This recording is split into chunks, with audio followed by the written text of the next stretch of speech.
In this video, I will share my 2 cents on the SmallRig Brandon Li mobile video kit for the iPhone 15.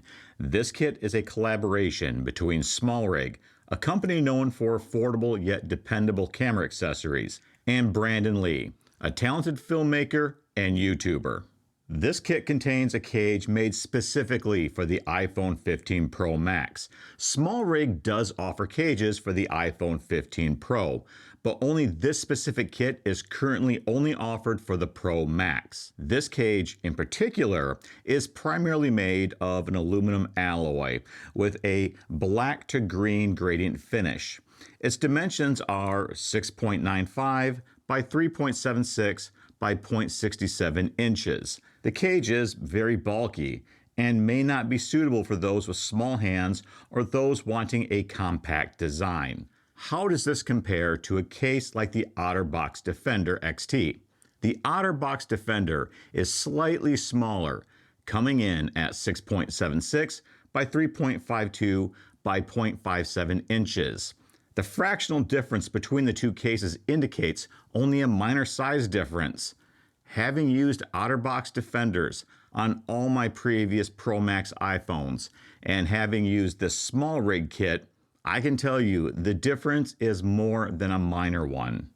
The cage weighs in at a hefty 4.1 ounces, nearly double that of the OtterBox Defender, which weighs in around 2.89 ounces. This weight difference is considerable, and not just for your pocket. I've even found some MagSafe mounts struggle to support the extra weight reliably. The additional weight is enough to pull down my sweatpants slowly if I don't secure the drawstring.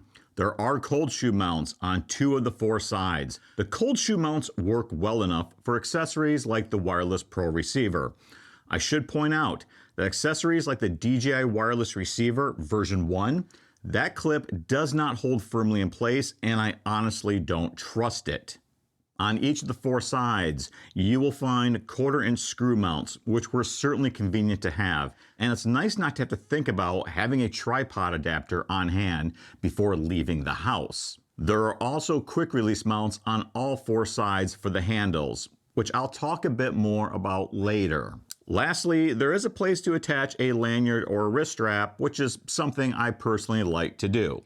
In daily use, I have found the power button to be less responsive than what I'm used to, making it difficult to double-click when using Apple Pay during checkout. It takes a bit of practice to know where exactly to press and how hard to press to trigger Apple Pay correctly. After spending 2 months using this as a daily camera case, I have yet to adapt or learn to be comfortable with the size. I would even go as far as to say that it's been a bit of a downgrade regarding handling aesthetics, and I find it a bit unpleasant to use as a day-to-day camera case.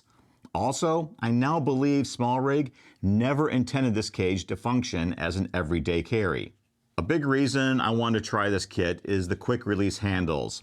Kits from other brands had handles that had to be attached via some sort of thumb screw, and this was not appealing to me. The quick release convenience of the kit handles has been useful and met my expectations and needs. However, the handles need to be improved in their ability to adjust and rotate when holding the phone at various angles. The mount screws can be loosened and reattached at a 90-degree angle to allow you to hold it like a normal camera cage handle. But I find the workflow of loosening and tightening these screws to be a bit cumbersome, and have just been making do with keeping the handles at the default angle when shooting from a lower perspective. I wish there had been a more efficient way to rotate the handles at arbitrary angles. The handle design could be more comfortable in the palm of my hand. However, handles that are molded for the shape of a hand are usually meant to be held one specific way, like many phone grips already on the market that only fit the right hand. The simple design of these handles works, as I don't always hold my phone like a regular camera, and it's the same aesthetic experience when using either hand. Each handle has a top piece. One has a wireless shutter controller, and the other holds a dummy placeholder piece of rubber shaped like the shutter control. I believe it's technically referred to as a rubber thingy. If you slide off the shutter control or rubber thingy, it exposes yet another cold shoe mount. Like with the cage's cold shoe mounts, All of my accessories fit fine except for the DJI wireless receiver clip. Let's take a moment to discuss the wireless shutter controller. This accessory does not have a power button. You must press and hold the shutter button for a couple of seconds to put it into pairing mode.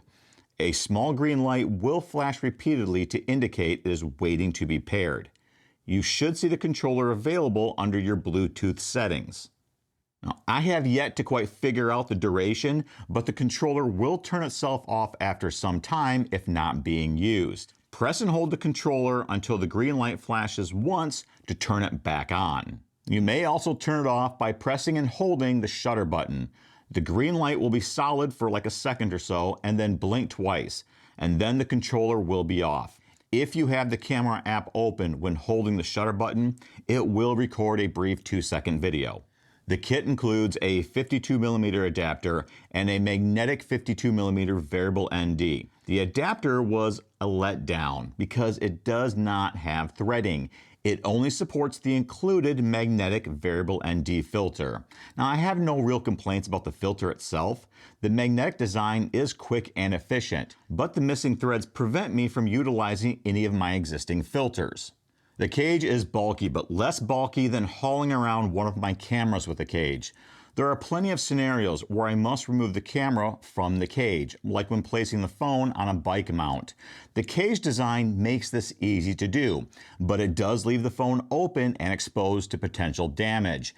Due to these concerns and inconveniences, I have started using a regular case again for daily use, and was only pulling out the SmallRig cage if I intended to do any photo or video work with it.